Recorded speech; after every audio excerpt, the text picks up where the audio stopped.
Hello guys, Radhe Radhe. दोपहर का नमस्कार। चलिए हम अपने कुछ नए विचारों के साथ आ चुके हैं। और देखिए, मेला हुआ, सब कुछ हुआ, एंजॉय हुआ, चाट फुल्की हुई, गोलगप्पे हुए, लाई हुई, पेठे हुए। मेले में यही चीज़ हमने खाया और आपको लॉन्ग वीडियो डाला कि आप देखिए। और अब हम फिर से अपने उसी स्थान पे आ चुके हैं जहाँ पे हमें आना चाहिए, खेत बाड़ी, यानी खेतों में इंजॉय। अभी इसे इंजॉय समझिए या कुछ भी समझिए, रहना तो यही है तो इंजॉय के साथ रहिए। जहाँ हम रहेंगे वहीं तो इंजॉय करेंगे। बाकी ताजमहल के ख्वाब कौन देखता है? कहते हैं ख्वाब भी उतना देखना चाहिए जितने पूरे हो जाएं। हमारे तो कभी ख्वाब पूरे होने वाले नहीं, इसलिए हम अपने खेतों में ही ख्वाब देखते रहते। क्या देखते हैं? यहीं से एरोप्लेन निकलती है। एक मैं आपको गाना सुनाती हूँ। ऐसे वैसों को दिया है, मुझको भी तो गिफ्ट दिला दे। ऐसा नहीं कहते हैं एरोप्लेन में सैर करा दे? तो ऐसा है, यहीं से एरोप्लेन निकलता है तो ख्वाब देखते हैं कि कोई हमें एरोप्लेन में सैर कराएगा। और क्या कर सकते हैं गाइस। और देखो, हमारे डॉगी बेबी लगे हुए हैं, ये भी अपना एंजॉय कर रहे हैं। एंजॉय कर रहे हो? अरे वाह, बहुत कमज़ोर है। अरे मत डरो मत डरो मत डरो, गुंडे हैं साले, डरपोक। क्योंकि इनको मैंने अंगे नहीं लगाया इस साल, इसलिए डरते हैं। बहुत नाजुक है, मन करता था। अब बड़े हो जाएंगे तो खाना पीना तो देंगे ही, भूखे तो नहीं मारेंगे। पर बहुत ही नाजुक है इस साल। माँ भी इनकी बूढ़ी हो चुकी है, तो हो गया बच्चे कितने दमंग हो गए। तो गाइस, मैं आज एक चीज़ कहना चाहती हूँ। आज मैं आप लोगों से एक सवाल करूँगी, आप लोग मुझे जवाब दीजिएगा। घर में जब डांट मिलती है, जब घर में डांट मिलती है तो लोग, चाहे सास बहू को जब गाली देती है तो क्या कहती है कि क्या करती हो घर में? सिर्फ खाना भर बना लिया, 2 रोटी बना के बैठे रहते हैं। ठीक है, अपने भाषा में ऐसे ही बोलती हैं, गांव में ऐसे ही बातें करती हैं। आप मेरी कॉमेडी वाली वीडियो देखे, मैं शुरू में अपने ही भाषा में बोलती थी, एकदम दमंग गई अपनी देहाती भाषा में। तो अब थोड़ा चेंज कर दी हूँ। मैंने सोचा कि यार हर कोई वीडियो देखता है, कुछ देहाती भाषा अच्छे नहीं लगते हैं, तो इसलिए मैंने अपने आप को चेंज कर दिया। नहीं, पहले मैं फुल गाँव गंवई ही भाषा में बोलती थी और इन कुत्तों को आ रे जा रे ऐसे बोलती थी। पर अब अच्छा नहीं लगता सुनने में। दूसरों के मुंह से अच्छा लगता है, पर मुझे अपने मुंह से नहीं अच्छा लगता। तो गाइस, मैं बता दूं कि यहाँ की भाषा में ऐसे लोग बोलते थे, वही हाल पति देव, जैसे पति भी हैं तो कहेंगे कि क्या करती हो, खाना बस तो बना लेती हो। खुदा गवाह है, सच में बताती हूँ, हर इंसान के घर में आपने देखा होगा कि लड़ाई भी हुई है तो औरतों के बीच में लड़ाई हुई है। वही खाना खाने बनाने के चक्कर में हुई लड़ाई। अक्सर करके हम कहते हैं खाना बनाना इतना आसान है, तो फिर झगड़े किस बात की?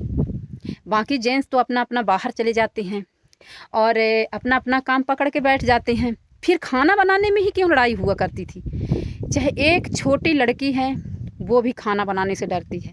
एक बहुएं भी आती हैं, वो भी खाना बनाने से डरती हैं। फिर खाना को इतना सहज क्यों बनाया गया? मैं आपसे क्वेश्चन करती हूँ और आप जवाब देंगे। क्योंकि हर इंसान के घर में लड़ाई औरतों के बीच में होती है, मर्दों के बीच में कम। क्योंकि जब औरतें मर्दों को भिड़ाती हैं तभी मर्द आके फायर होते हैं। फुसुर फुसुर दिन भर थका मर्द आएगा, फिर जब शाम के बैठेगा तो औरतें लग जाती हैं फुस फुस फुस फुस फुस करने में। आज मेरे साथ ऐसा हुआ, आज मेरे साथ ऐसा हुआ, आज मेरे साथ ऐसा हुआ। लेकिन मैं सच बताती हूँ, मेरा पति मेरे आज तक नहीं सुना, ना आज सुनता है ना कल सुनेगा। मैं अपनी जंग खुद लड़ती थी, मेरे साथ जो जो होता था मैं खुद लड़ती थी। मगर मेरा कोई सुनने वाला नहीं था, तो मैं किसी को सुनाती नहीं थी। तो गाइस, और कहते हैं औरतों का कौन सुनता है? औरतें चिल्लाती रहती हैं, चीखती रहती हैं, उनको लोग वो बना लेती हैं खिलौना। तो गाइस, आप लोग इस बात का ज़रूर जवाब दीजिएगा कि घर में जितने लोगों के घर में बहसगिरी हर चीज़ होती है, लड़ाई दंगे, तो किस मैटर पे होती है? मैंने तो, जहाँ तक मैं भी मेरा अनुभव है, तो हर घर में खाने के पीछे लड़ाई होती है। आज ये है, नहीं दूसरी, इतनी मुड़फोरी।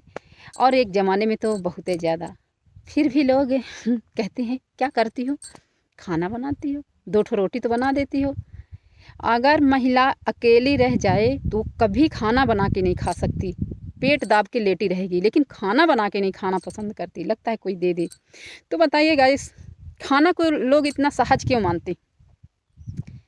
अगर बैठ गए तो तुरंत बन जाता है, फिर भी लोग अटपटा मानते हैं। गर्मी में तो बाप रे बाप ठंडी के तो बातें छोड़ दो, गर्मी में तो कहानी हो जाती है। तो आज मेरे यही विचार हैं। अगर आप लोग सहमत हैं तो ज़रूर कमेंट में मेरे कमेंट का जवाब दीजिए, मेरे वीडियो का जवाब दीजिए कि मतलब क्या सही है क्या गलत है। और तो मैं तो वही अपने विचार रखती हूँ, बाकी किसको क्या पसंद है अनुभव के अनुसार बोल देती हूँ गाइस। किसी की दिल दुखाने के लिए ये बात नहीं बोली हूँ। कभी कभी ये बातें अपने ऊपर भी निर्भर होती हैं, इसलिए आप लोग बताइए कि आपके यहाँ कैसा सिस्टम रहता है। क्योंकि मैं किसी किसी के घर में देखती हूँ कि बहुत सुंदर सिस्टम चलता है, पता नहीं उन्होंने कोई एक ही गार्जियन है जो संभाल लेता है तो घर उनका बहुत एक नंबर का चलता है। और मैं उनका नाम नहीं लूँगी, लेकिन आज भी उनकी यादें मेरे दिल में छुपी हैं, जिनका घर स्वर्ग से भी सुंदर है। वो अपने एक सास है जो अपने 2-2 बहुओं को संभाल के चलती है, वो खुद बना के खिला देती हैं।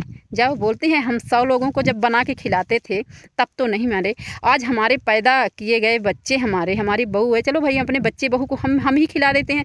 जब हम 100 लोगों को बना के खिलाते थे, आज हमारे बच्चे हैं, लेटे रहो सोए रहो, कोई बात नहीं। ऐसी होती हैं सासें।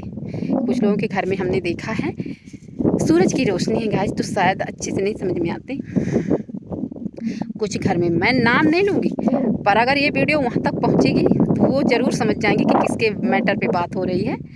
और मैं उनके घर में करीब मैं रही हूँ 2-3-4 साल किराया से रही हूँ पर मुझे उनकी यादें बहुत आती है, क्योंकि बहुत अच्छा उनका स्वर्ग उसे कहते हैं जहाँ पे एक गार्जियन संभाल ले, उसे स्वर्ग कहते हैं।